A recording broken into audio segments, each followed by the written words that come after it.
আপনার বাসায় যখন একজন অতিথি আসেন, আপনি আসলে তাকে কি করেন বা কেমন আচরণ করেন? ধৈর্য ধরা মানে কিন্তু আমি যে বোল্ড না, আমি যে শক্তিশালী না, তা কিন্তু নয়। প্রশংসা বা ভালোবাসা পেতে কার না ভালো লাগে? আমি যখন একজন উপস্থাপকের চেয়ারে থাকি, তখন আমি আসলে জনগণের প্রশ্নগুলোর উত্তর জানতে চাই। একটি টকশোর মাধ্যমে আপনি খুবই ভাইরাল বর্তমানের। আসলে আমরা ওই দিনকার টকশোটার একটু অভিজ্ঞতা জানতে চাই। আমি আসলে সেদিন আলাদা কিছু করিনি, সেটাই প্রথমে বলতে চাইবো যে আমি আসলে আমার প্রতিটি অনুষ্ঠানে, প্রতিটি টকশোতে কিংবা অন্য কোনো অনুষ্ঠানে যে জায়গাটিকে সবচেয়ে বেশি প্রায়োরিটি দেই, ওই অনুষ্ঠানেও সেটি দেওয়ার চেষ্টা করেছি।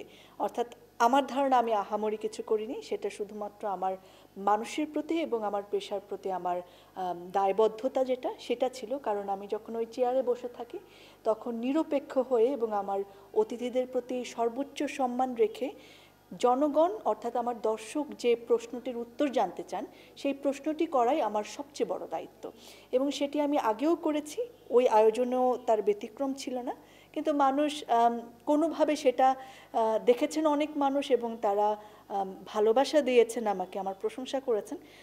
প্রশংসা বা ভালোবাসা পেতে কার না ভালো লাগে? তবে আমি আলাদা কিছু বা মহান কিছু করেছি বলে আমার মনে হয় না। আপনার যে গেস্ট হিসেবে যিনি ছিলেন, যখন তিনি আপনার উপরে অনেক বেশি চড়াও বা উত্তেজিত, তখন যে আপনি এই যে বহমান নদীর মতো শান্ত নিজেকে রেখেছেন, আসলে এইটার মন্ত্রটা কি আসলে জীবনবোধের জায়গা বা এই সব জায়গাতে? দেখুন, আপনার বাসায় যখন একজন অতিথি আসেন, আপনি আসলে তাকে কি করেন বা কেমন আচরণ করেন তার সঙ্গে? অবশ্যই তাকে আপনি সর্বোচ্চ সম্মান দিতে চান। তো আমার বাসায় যে অতিথি আসেন কিংবা যিনি আমার অনুষ্ঠানের অতিথি, তিনি আমার কাছে সর্বোচ্চ সম্মানের, এবং সেটা আমার পারিবারিক শিক্ষা এবং আমার পেশাগত বৈশিষ্ট্য। আমি সেটা সবসময় করার চেষ্টা করি, এবং সেই জায়গা থেকে অন্য অনেক অতিথির মতো তাকেও আমি সর্বোচ্চ সম্মান দেওয়ার চেষ্টা করেছি। এখানে তার আচরণ আমাকে প্রভাবিত করেনি, করবেও না, আগেও কখনো করেনি।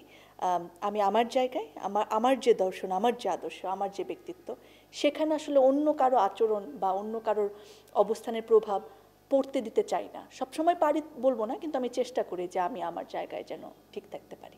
বিভিন্ন সেলিব্রিটিরা আপনাকে নিয়ে স্ট্যাটাস দিয়েছে, আপনার ফ্যান হয়ে গেছে তারা। আসলে এটা আপনার কাছে কেমন লাগে বা আপনার সামনে পড়েছে কিনা? 250-টিরও বেশি ডিজাইন অপশন নিয়ে ওয়ালটন স্মার্ট ফ্রিজ, বোঝে আপনার প্রয়োজন। আমি আসলে প্রথম কিছুদিন সোশ্যাল মিডিয়াতে ছিলাম না, যেহেতু ইন্টারনেটও মোটামুটি অ্যাভেলেবল ছিল না আমাদের সবার কাছে। আমি অনেক ফোন কলস পেয়েছি, অনেক মেসেজেস পেয়েছি, অনেক মেইল পেয়েছি। সবগুলোর উত্তর দেয়া আমার পক্ষে সম্ভব হয়নি, সংখ্যাটা যেহেতু অনেক বড়।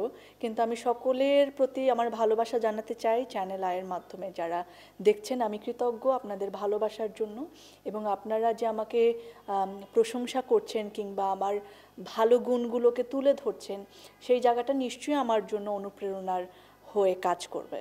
আপনার মা এবং আপনি এই একাল সেকালের মধ্যে আসলে ধৈর্যের জায়গাটা আসলে কিভাবে আপনি দেখছেন?